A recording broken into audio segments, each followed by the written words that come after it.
জীবন চলার পথে হলেও চারপাশে অনেক মানুষের সঙ্গে দেখা হবে, অনেক রকম কথা কানে আসবে। কখনো কখনো আপনাকে ভিড় ঠেলে এগোতেই হবে। এমন এক সময় আপনি যার কারণে তা হলো ইগনোর। কারণ জীবনে কিছু মানুষ থাকবে, তারা শুধুমাত্র উদ্দেশ্য হলো আবর্জনা ছড়ানো, অন্যের জীবনে বিষ ঢালা। লাইফ আপনার, চয়েস আপনার, ডিপ্রেশন আপনার। নেগেটিভ দেখালে সেখান থেকে নিজেকে সরিয়ে নেবেন। এটা দুর্বলতা নয়, বরং নিজের মানসিকতার শান্তি বা দায়িত্বশীল থাকা। খারাপ লাগলে এটা সত্য যে আপনি যাদের বন্ধু ভাববেন তাদের অনেকেই আপনার পতন দেখতে চায়। সহ অনুভূতির মুখোশ পরে তারা সুযোগ খুঁজে বেড়ায় আপনাকে আঘাত করার। তাদের সেই সুযোগটা দিবেন না। অপ্রয়োজনে তর্কে যাবেন না, কারো বুঝাতে যাবেন না। কেউ যদি আপনাকে মূর্খ বলে হেসে উড়িয়ে আসুন। এতে আপনি সময়, এনার্জি আর মানসিক শান্তি সবই বাঁচবে। আপনার রেসপেক্ট, আপনার শক্তি।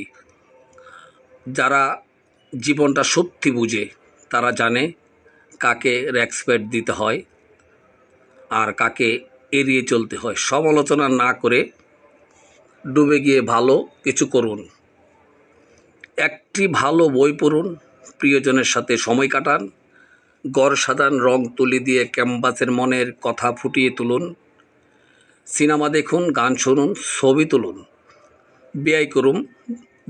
ব্যায়াম করুন, গাছ লাগান, কিংবা একটুখানি চুপ করে সৃষ্টিকর্তার সাথে সংযোগ করুন।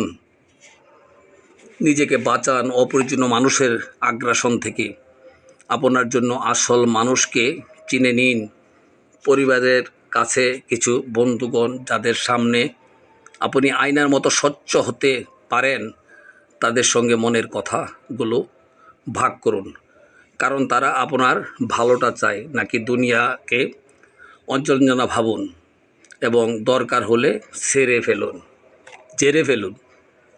অবশেষে মনে রাখবেন, জীবন থেকে সুন্দর, পৃথিবী অনেক সুন্দর।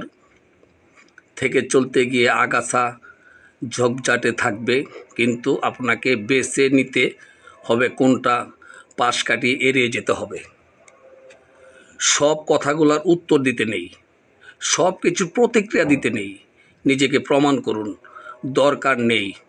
নিজের পথে স্থির এগিয়ে চলুন।